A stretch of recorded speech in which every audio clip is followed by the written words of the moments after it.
여러분은 이런 상황 속에서 무엇을 구하고 계십니까? 이 어려운 이런 코로나 시국 속에서 우리가 구하고 있는 것은 무엇일까요?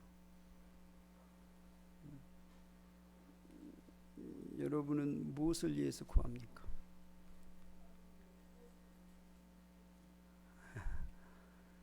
다 구하고 있겠죠? 뭔가를? 이러한 상황, 어떤 상황 속에 있을 때 내가 구하고, 지금 우리가 살아가면서 우리의 삶의 현장 속에서 뭔가를 구하고 이렇게 기도하고 있잖아요. 우리가 지금 오늘 제목이 뭐예요? 지금 구하는 것이 무엇입니까? 지금 여러분이 구하는 것이 무엇입니까? 라고 여러분 질문을 던지는 거예요. 여러분이 대답하면 돼요. 여러분이 말하지 마시고 속으로 한번 생각해 보세요. 나는 뭘 구하고 있는가? 지금 이런 상황 속에 있을 때 무엇을 구하고 있는가? 오늘 에베소서는요, 바울이 기록한 거예요. 바울이, 저자가 바울인데 이 바울이 어디에서 기록한 거냐라는 거예요. 오늘 이 에베소서는요, 바울이 로마 감옥에서 기록한 거예요. 로마 감옥으로 어떻게 들어갔느냐? 바울이 전도를요, 1차, 2차, 3차까지 전도를 마쳐요. 전도 여행을. 그러니까 약 10년을 걸려요. 10년. 지금은 여러분 비행기를 타고 이렇게 다니지만 그때 당시는 다 걸어 다녀야 돼요. 여러분 외국에 한 10일 갔다 오면 어떻게 괜찮아요? 한 10일 갔다 와도요, 그냥 이렇게 편안하게 이렇게 갔다 와도요, 그 어떤 관광 목적으로 가도요, 10일 갔다 오면 헤매요. 며칠간은.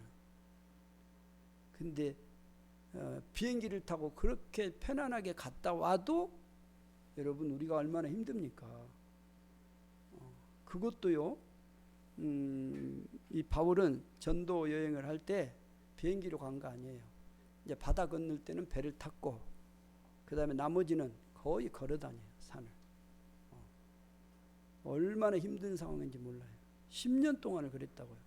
1차는 좀 가깝게 아시아 쪽 갔지만, 그러나 2차, 3차는요, 쫙 유럽까지 건너서 이렇게 갔다 왔기 때문에 보통 어려운 거 아니에요. 그래서 10년이 걸렸다니까요.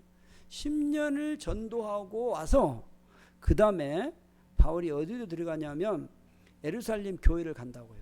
이제 전도 그 모든 상황을 보고하고 뭐 여러 가지 겸사겸사 이렇게 들어가게 돼요. 그런데 그때 많은 사람들이 바울을 말렸어요. 예루살렘 가면 안 됩니다. 근데 예루살렘에 딱 들어가니까 그 유대인들이요, 바울을 무슨 죄로 이렇게 제목을 붙이냐면, 이방인을, 그 사도행전을 보면 잘 나와요. 이방인을 어디에 데리고 왔다 그러냐면 성전에 데리고 왔다는 거예요. 그때 당시에는 이방인들이 성전에 들어오면 안 돼요. 근데 바울이 이방인을 데리고 성전에 들어왔다는 거예요. 그래가지고 그걸 누명을 덮여 씌운 거예요.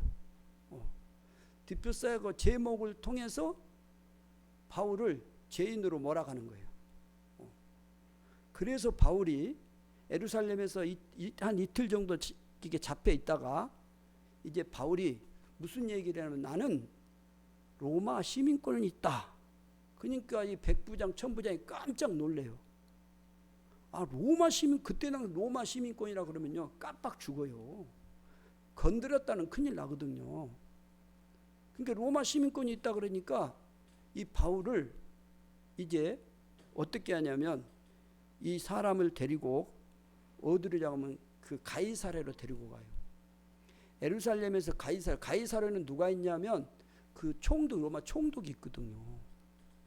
그 총독이 있기 때문에 그 가이사랴로 데려가요. 그래서 그 가이사랴에서 재판을 받기 위해서 감옥에 2년 동안 있어요. 2년 동안 가이사랴에서 2년 동안 감옥에 잡혀 있다가 이제 재판이 났는데 무죄라고 난 거예요. 그런데 바울은 뭐라고 말했냐면, 나는 총독한테 재판 안 받겠다. 나는 로마 황제에게 받겠다라고 항소를 해요. 그러니까 총독이 오케이.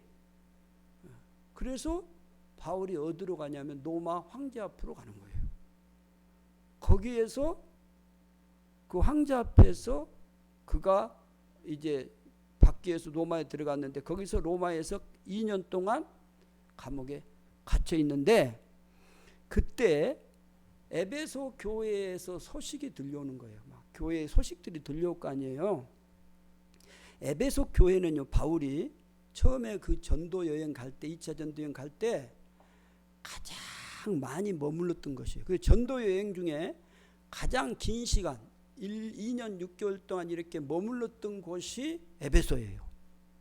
그러니까 에베소의 교회 2년 이렇게까지 넘어서 이렇게 머무는 것이 그 두 군데밖에 안 되거든요. 거의 뭐 몇 달 이렇게 머물고 이렇게 했거든요.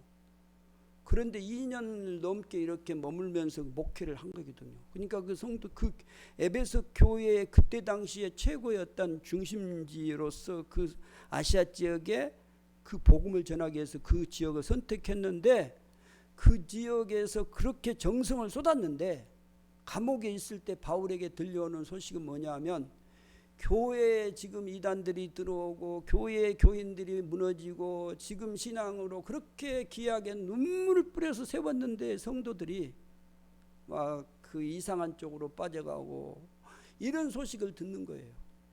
복음으로 세웠는데 여러분 생각을 해보세요. 목회자들이 그걸 알거든요. 목회자들이 막 세웠는 성도들이 이상하게 가고 얼마나 마음이 아픈지 몰라요. 바울이 그런 거예요. 그렇게 마음이 아픈 거예요. 그래서 그 감옥에서 성령의 인도하심을 따라서 에베소 교회에 말씀을 주신 것이 에베소란 말이에요. 그러면 여러분이 처음에 에베소 교회에 이 편지를 쓴다면 이런 상황 속에서 편지를 쓴다면 여러분이 뭐라고 쓰겠어요? 여러분 같으면 어쩌겠어요? 전도여행 10년 동안 그리고 남은 결과가 뭐냐? 결과가 감옥이란 말이에요. 그러면 여러분 같으면 어떻게 하겠어요? 원망, 저 같으면 그럴 것 같아요. 하나님, 제가 주님을 위해서 이렇게 했는데 이게 뭡니까? 병들었고 이게 뭡니까? 지금 내 결과가 감옥이 이게 뭡니까? 내가 주님을 위해서 죽도록. 그래서 바울이요 그 전도여행 할 때 막 죽을 고비를 넘기고요 매를 맞고요 얼마나 배가 고파서 막 헐벗고 추위에 굶기 이런 것이 수없이 많았거든요. 다 말을 안 해요. 근데 그 조금 말했는데 그렇게 힘든 그런 과정들을 막 고비를 넘겼거든요. 그렇게 하고 난 다음에 결과가 감옥이라고요. 그러면 여러분 말을 할 때 어떻게 하겠어요? 원망이 나오지 않겠어요? 근데 바울은요 한 번도 그 말이 나오지 않아요. 그래서 바울이 그 에베소에 보내는 첫 번째 편지를 하나님을 찬양해. 하나님, 내가 하나님으로부터 사도된 나라고 해. 그러면서 하나님을 찬양합니다라고 고백을 해요. 어떻게 이렇게 나올 수 있을까?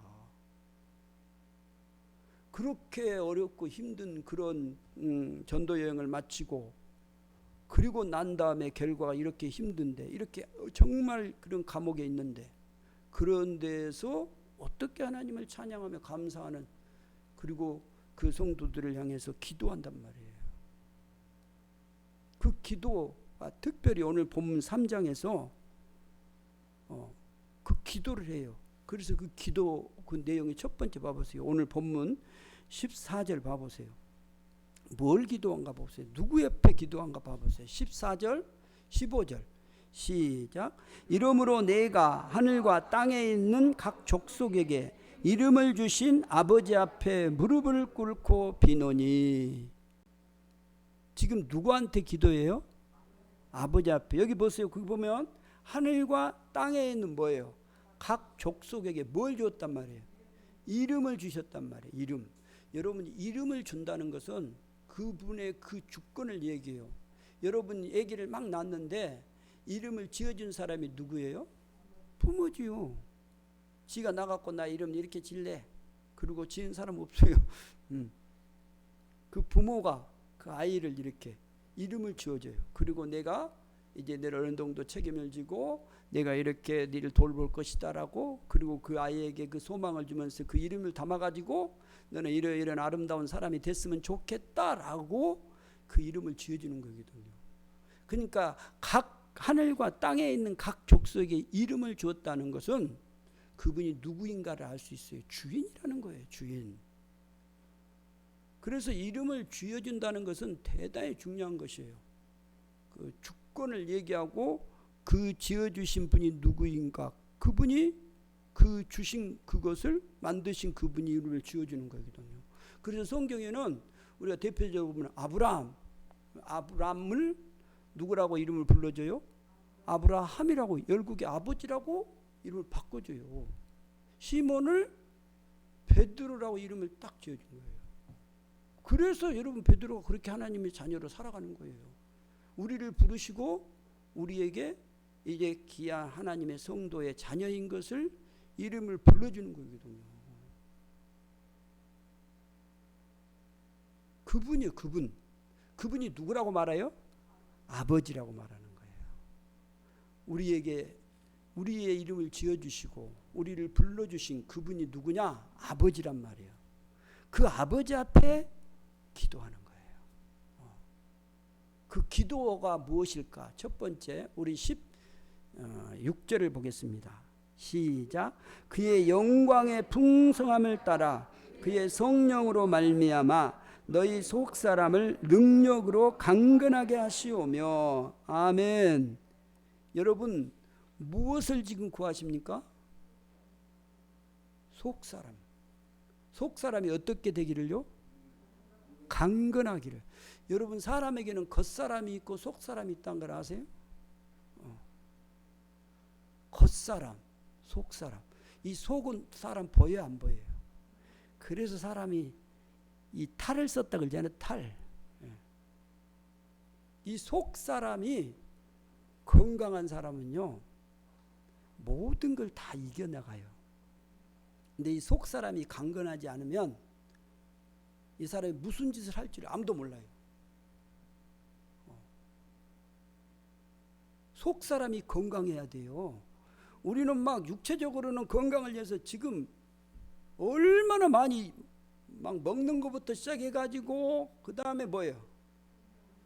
뭐 운동으로 시작해서 해야 됩니까? 안 해야 됩니까? 해야 돼요.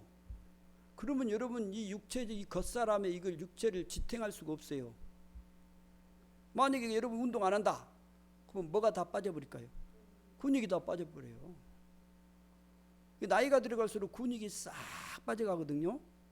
이게 반드시 나이가 들어가면서 근육에 손을 움직인다든가 손가락 항상 해야 돼요. 근육을 펴주기도 하고 이렇게 해야 돼요. 그래야 이것이 지탱이 되고 이게 딱 잡아주는 거거든요. 안 그러면 이제 자연스럽게 무너지는 거예요, 이거예요. 뭐 운동을 한다 그래서 뭐 우리가 영원히 그러지는 않아요. 그러나 살 동안까지는 근육이 있어줘야 되니까 운동 열심히 하세요. 그런데 겉사람의 운동만 하면 안 된다 그 말이에요. 뭘 운동을 해야 될까요? 속사람이에요. 그러니까 사람이 먼저 더 건강할 것이 뭐냐면 속사람이에요.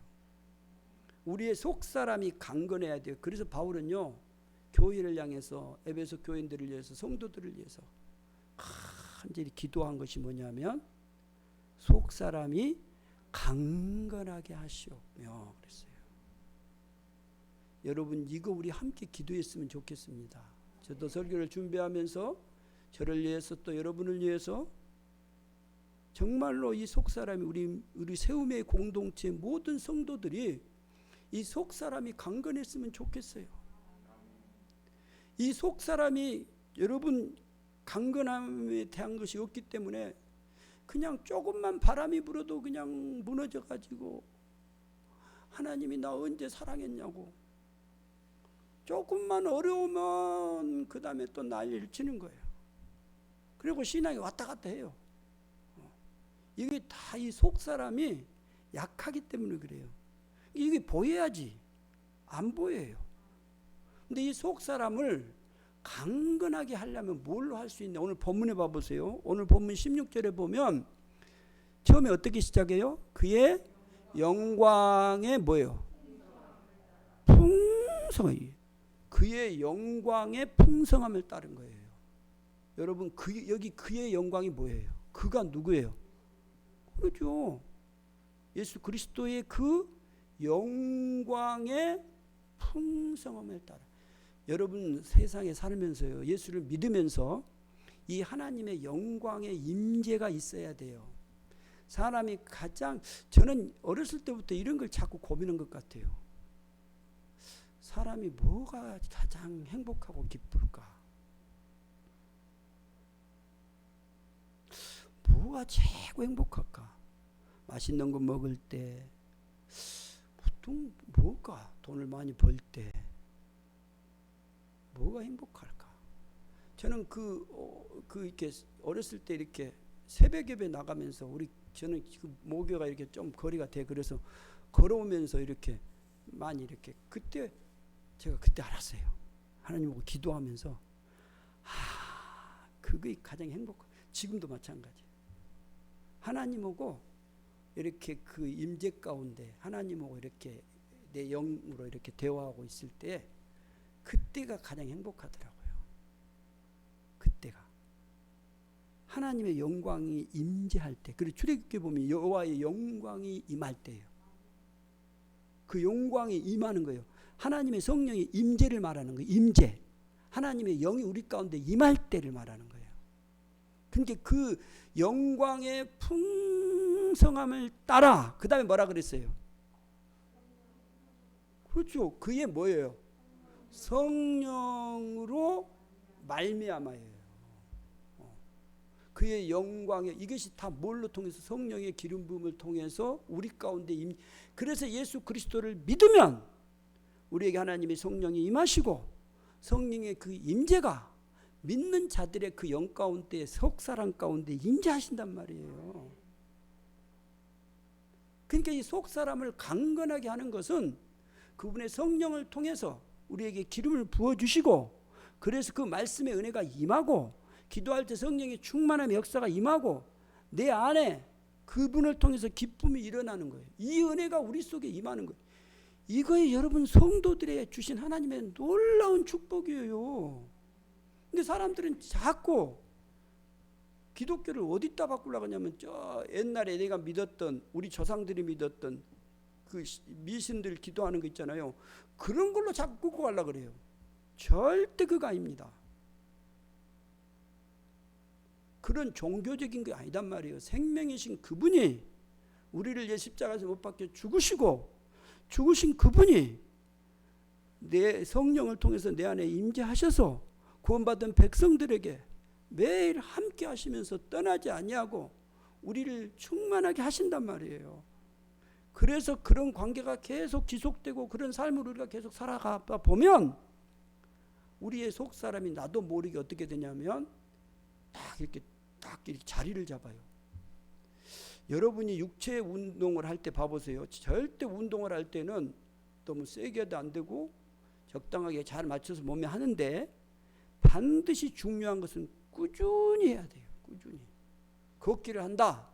그러면 꾸준히 30분이 됐든 20분이 됐든 꾸준히 걸어줘야지 몸에 탄력이 생기고 근육이 생기지, 오늘 하고 오늘 한 10바퀴 돌고 내일은 안 돌고 그 다음에 또 안 돌고 그 다음에 한 20바퀴 돌고 그러면 안 돼요.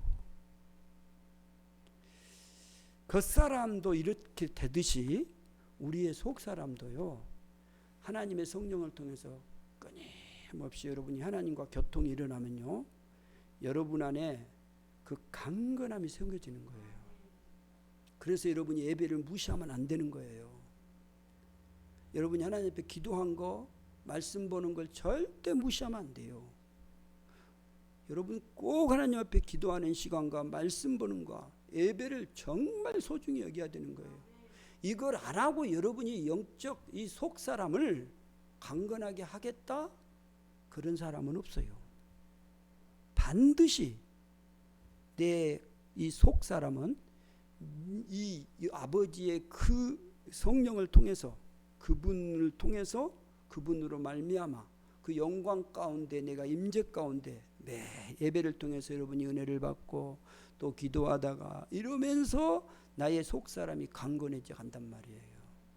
그래서 사랑이 나오고 온유가 나오고 그 열매들이 막 시간이 가면서 맺어지. 열매가 여러분 그냥 하루 자고 일어났는데 그 다음에 맺었어요. 어제 그 김수민 수박 집에서 밭에서 키운 수박을 한 대 갖고 왔는데 거의 여러분 그냥 심어놨는데 그 다음날 다 그렇게 했던가요? 안 그래요. 그걸 심어놓고 돌보고 물도 주고 그렇기 때문에 그 열매들이 맺은 거예요. 성도의 이 속사람이요, 하루아침에 여러분이 그냥 딱 될 것 같아요? 그러면 얼마나 좋겠어요. 그렇지 않습니다. 시간이 반드시 필요하고 그때까지 기다려줘야 돼. 그럴 때 아름다운 열매. 그래서 제가 항상 얘기한 것이 뭐냐, 사람은 끝까지 살아봐야 된다라는 거예요. 믿음을 끝까지 지켜가야 돼요. 절대로 포기하면 안 돼요. 내 생각에 지금 뭐 하나님이 나한테 뭐 기도응답도 안 하고 뭣도 안 해주고 나 이렇게 힘들게 하니까 안 믿어! 그러지 말고 제발 하나님을 끝까지 믿어야 돼요. 내 생명 부를 때까지. 그게 얼마나 중요한지 몰라요. 절대 믿음 포기하지 마시고 여러분 우리 함께 우리의 속사람을 좀 강건하게 했으면 좋겠습니다. 이 일을 위해서 우리 함께 기도하면서 우리의 속사람을 강건하게. 그 다음에 두 번째 봐보세요. 두 번째 17절 다 같이 보겠습니다. 시작. 믿음으로 말미암아 그리스도께서 너희 마음에 계시게 하시었고 너희가 사랑 가운데서 뿌리가 박히고 터가 굳어져서. 아멘. 17절에 보면 무엇을 위해서 기도합니까? 그리스도께서 너희 마음에 뭐예요? 계시게 하옵시고. 성도는 예수를 믿으면 그리스도께서 내가 너와 함께 하시에요. 함께 계신단 말이에요. 근데 오늘 이 기도를 봐보세요. 우리가 처음 믿을 때 그 주님의 사랑을 입었을 때 여러분 마음 가운데 항상 여러분이 누가 계신 걸 경험했어요. 예수 그리스도가 계신 걸요. 그래서 예수님의 이름만 불러도 그냥 설레는 거예요. 그 이름만 불러도 그냥 감사가 되고 그 이름만 불러도 그냥 막 너무 좋은 거예요. 그런데요, 어느 이렇게 시간이 흘러가다 보니까 나도 모르게 종교적으로 이렇게 가면서 이제 무슨 생각이 든 줄 아세요? 오늘 설교를 좀 그런데 이제 판단이 나오기 시작을 해요. 그리고 누구는 신앙생활을 좀 어떻게 하던데 그러면서요, 내가 내 마음의 주인으로 딱 서 있고요, 주님이 나도 모르게 딱 떠나가 있는 거예요. 그러니까 교회에서 난 이해가 안 돼. 교회에서 어떻게 싸웁니까? 예수님이 계신다면 어떻게 그럴 수가 있어요? 근데 왜 그런지 아세요? 자기가 다 주인이에요. 내가 판단할 때 틀렸다는 거예요. 목사가 그렇게 설교하면 안 되지. 안 돼. 그러면서 그 판단이 일어나는 거예요. 그러니까 무슨 일이 벌어진지 아세요? 싸우는 거예요. 나 생각하고 당신 생각하고 틀려라는 거예요. 내가 주인이 돼버리기 때문에 내한테 다 맞추는 거예요. 그래서 누가 좀 삐딱하니 그러잖아요. 그러면요, 그때 열이 탁 받아요. 어제 제가 청소하면서 이제 우리 김영신 권사님한테 얘기를 들었어. 듣는 거 얘기한 거예요. 우리 박 집사님은 얼마나 철저하고 꼼꼼한지 몰라요. 그러니까 어떤 일을 해놓으면 딱 보시죠. 알죠? 여러분 다 알죠? 얼마나 꼼꼼하게 하신지. 근데 김영신 권사님 그래서 자기가 진짜 나는 털털하고 막 빨리빨리 일을 하고 이런 스타일이에요. 그런데 박 집사님은 꼼꼼하게 딱딱 정리를 해놓고 그래요.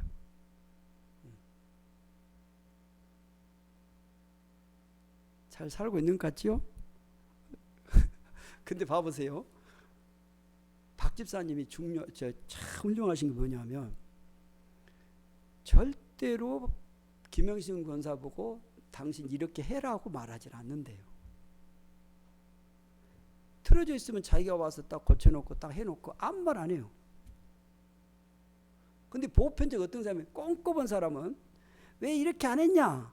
얘 이불을 이렇게 개놨는데 이 신발을 이렇게 해놨는데 왜 흐트라? 이렇게 나가면서 이제 열을 받거든요. 그러니까 이제 그 듣는 사람은 상대방 얼마나 힘들어. 그래서 김용진 권사님이 행복한 거예요. 하나라도 스트레스 안 받아요. 다른 사람들은 그 꼼꼼한 사람하고 어떻게 사냐? 안 그래요. 절대 간섭을 안 하는 거예요. 그러니까 인정을 하는 거죠. 그 사람은 그 사람을 이게 정말 중요한 거예요. 신앙에서도 그렇고 우리 삶에서도 그래요. 그 사람의 인격을 인정해 주는, 그 사람의 신앙이 좀 부족하다고 왜 못해? 따라와! 이러면 이제 들어지는 거예요. 그런데 기다려 주는 거예요. 기도하고. 그러면 그 사람이 그 아름다움의 마음을 보고 따라가거든요. 이것이 가정이 세워지는 것이고 서로 행복한 거예요. 다 달라요. 근데 내가 주인 돼버리면 나의 마음에 맞추라는 거죠. 그러니까 힘들어져 버린다고요. 여러분, 내가 주인 돼서 내한테 맞춰간다는 것이 얼마나 힘든지 몰라요. 우리는 그렇게 살면 안 돼요. 주님이 내 마음에 오셔서 내 주인이 되셔야 돼요. 그래야 내가 주님의 그 은혜로운 아름다움의 삶을 살 수 있는. 그래서 오늘 본문에 보면 봐보세요. 무엇으로 그리스도께서 내 마음에 계시게 하시옵고 그래요? 믿음으로요. 믿음으로. 그러니까 믿음으로 그리스도께서 내 마음에 계시게 하시는 거예요. 만약에 믿음이 없으면요, 이걸 절대로 못하는 거예요. 그래서 믿음으로 예수 그리스도께서 내 마음의 중심의 주인이 되셔서 나를 통치하고 이게 믿음이라고요. 그러니까 여러분이 만약에 예수님이 여러분 마음속에 왔고 여러분이 주인이 안 되고 여러분이 예수님의 주인 되신 그분을 따르지 않는다 그러면 믿음이 거짓 것으로 갈 확률이 높아요. 반드시 예수를 믿는다면 그분이 말씀하신 그분의 통치를 받는 거예요. 통치. 그것이 신앙이라고요. 지금 여러분을 통치하신 분이 누구십니까? 여러분 자신입니까? 아니면 예수 그리스도십니까? 그리스도가 나의 주인이시고 나를 통치하신 왕이시란 말이에요. 그분이 계시기를 여러분 우리가 구하는 거예요. 이게 얼마나 중요한지 몰라요. 예수가 나의 마음에 오셔서 나를 통치하고 다스려가는 그 주님의 통치를 받는 기이한 삶이 행복한 삶이라고요. 근데 우리가 하려면 우리가 힘든 거예요. 그래서 여러분 인생이 힘든 거예요. 내 꼬라지대로 살려고 하니까 내가 힘들어져 버리는 거예요. 저는 신앙을 가지면서 이 연습을 많이 한 거예요. 제가 성격이 엄청나게 급하고요. 또 제가 보세요. 막 얼마나 그래요. 근데 예수를 만나가지고 내가 조금 사람이 돼가고 있다니까. 이제 다 살아봐야 되지만 아무튼 계속 돼가보려고 그래요. 그래서 기도하자 그 말이에요. 우리 예수님이 내 마음에 오셔서 나 마음의 중심의 주인 되달라고 우리 함께 기도하자고요. 우리는 못해요. 세상에 내 마음대로 되던 게 있던가요? 안 돼요. 내가 주인 되면 열받아서 여러분 죽어요. 빨리 죽어요. 제발 그러지 맙시다. 예수님이 내 마음에 와서 내 중심의 주인 되기를 원해요. 그 다음에 봐보세요. 18절 19절을 같이 한번 보겠습니다. 시작. 능히 모든 성도와 함께 지식에 넘치는 그리스도의 사랑을 알고 그 너비와 길이와 높이와 깊이가 어떠함을 깨달아 하나님의 모든 충만하신 것으로 너희에게 충만하게 하시기를 구하노라. 아멘. 여러분, 세 번째 지금 바울이 우리에게 지금 기도합니다. 우리를 위해서. 뭘 기도합니까? 그리스도의 사랑을 알고 라고 하는 거예요. 그리스도의 사랑을. 그리스도의 사랑. 여기 보세요. 지식에 넘치는 그리스도의 사랑을 알자는 거예요. 사랑. 우리가 정말로요. 예수 그리스도를 아는 것은 우리의 지식이 있어야 돼요. 그래서 우리가 왜 성경을 보냐? 그리스도를 알기 위한 거예요.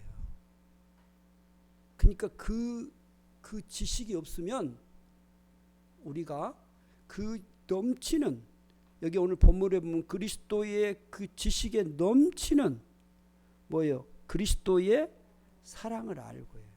그 사랑이 어떤가를 우리가 아는 거예요. 그래서 이 사랑이요, 우리의 지식을 통해서 알아가면서 우리에게 뭐가 생기냐면 뿌리가 박히고 터가 굳어져 가는 거예요. 이제 알아요. 그걸 알면서 시간이 흘러가면서, 여러분 뿌리 알죠? 나무 뿌리, 시간이 흘러면 뿌리를 내리고 그 다음에 터가 굳어져서 자 이렇게 자라는 거예요. 우리 신앙이 그런 거예요. 예수 그리스도를 여러분 처음 믿고 그분의 그 복음을 듣고 그 다음에 여러분이 봐보세요. 어떻게 그 지식의 말씀을, 하나님의 그 말씀을 여러분 우리가 하나 또 한 번 듣고 또 한 번 듣고 이렇게 들으면서 그 말씀을 보면서 우리가 그분의 사랑을 조금씩 알아가요. 그래서 그 사랑을 하나님이 우리에게 직접 보여주시고 그것을 말씀을 하신단 말이에요. 그게 성경이에요. 그 지식의 그 넘치는 사랑, 그것을 우리가 알고 그 다음에 보세요. 그 다음에 보면 그 너비와 그 다음에 뭐예요? 길이와 높이와 깊이가 어떠함을 깨달아라는 거예요. 어떠함을 깨달아서 그걸 깨달아서 그 깊은 하나님의 사랑을 내가 깨달을 때 그 다음에 봐보세요. 하나님의 모든 충만하신 것으로 우리에게 충만해지는 거예요. 그러니까 이 사랑을 깨닫지 않으면 하나님의 그 충만하심을 우리가 알 수가 없어요. 그걸 우리가 하나님의 충만하심을 우리 가운데 우리가 그분을 알고 그 사랑을 내가 그 안에 알기 시작하고 그 넓이 깊이를 알아가기 시작하면요, 나도 모르게 하나님의 충만하심을 이렇게 임재하셔요. 그냥 뭐 말로는 설명이 안 돼요. 그래서 여러분 크리스찬들 중에 믿음으로 아름답게 살아간 그 어르신들 봐보세요. 그 믿음으로 아름답게 살아간 사람들 쫙 봐보세요. 나이가 들어가면서 어떤가 봐보세요. 얼마나 아름다운지 몰라요. 나이가 들어가면 죽을 때가 가까운데, 저는 어떤 그 권사님이 그 자기 집안에 그 나이가 들어간 그 아들들이, 딸들이 그 엄마를 막 서로 모셔가려고 그래요. 그 왜 근데요? 그랬더니 이 엄마가 정말로 영적으로요 기도하고 그것이 막 맑아요. 그러니까 딱 어른으로 딱 계신 거예요. 집에 오면 그분이 딱 계시니까 너무 좋은 거예요. 기도하고. 그러니까 너무 막 서로 모시려고 그래요. 어른들을 어떻게 서로 모시려고 한다요? 우리는 안 그래. 근데 서울 사람들은 다 안 모시려고 그래. 진짜요. 그런데 여러분 그런 어르신들을 모시나, 그게 왜 그런지 아세요? 바로 하나님의 그 넓으신 사랑을 통해서 하나님의 그 충만하심이 그 속에 임하는 거예요. 그래서 여러분 그 모세가 죽을 때도 여러분 그 믿음의 사람들을 봐보세요. 하나님의 그 충만한 가운데서 하나님의 부르심을 받는 거거든요. 그러니까 우리가 정말로 그리스도의 그 사랑, 그 너비, 길이, 높음, 그 깊음의 사랑을 우리가 알 때 하나님의 모든 충만하심으로 우리에게 충만해지는 거예요. 그래서 이걸 우리가 위해서 기도해야 돼요. 하나님의 이 기쁘신 사랑을 내가 놓치지 않게 해달라고. 그래서 여러분이 말씀을 자꾸 배우기를 사모하고 보기를 원하고, 과연 뭘까? 이 성경이 뭐고 이 하나님이 누구신가? 왜 그렇게 사모합니까? 그 왜 놓치지 않으려고 합니까? 그 기쁘신 사랑을 알아서 하나님의 그 충만하시로 충만해지는 귀한 우리의 아름다운 성도의 삶이 되기를 원하는 것입니다. 오늘 이 세움교회에 사랑하는 성도 여러분, 우리는 지금 무엇을 구하십니까? 이제 정말로 내 속사람이 강건하기를 위해서 우리 함께 기도합시다. 하나님, 내 속사람이 좀 강건하게, 그리고 예수 그리스도가 내 마음의 주인이 되시고 내 마음의 주인이 되어서 내를 다스려 달라고. 그리고 하나님, 그리스도의 그 넓으신, 그 깊으신, 높으신 그 사랑을 내가 알아서 하나님의 모든 충만함으로 우리 충만하기를 간절히 구하는, 그리고 그런 아름다운 삶을 사는 복된 성도들 되기를 주의 이름으로 축복합니다. 기도하겠습니다. 아버지 하나님, 감사합니다. 우리를 자녀로 삼아주시고 불러주시고 인도하심을 감사합니다. 이제 정말로 우리가 하나님의 그 풍성하신 아름다움의 삶으로 살아가게 하여 주소서. 그런 기함을 구하며 나아가는 복된 삶이 되게 주옵소서. 감사하오며 우리 주 예수 그리스도 이름으로 기도하옵나이다. 아멘. 찬송가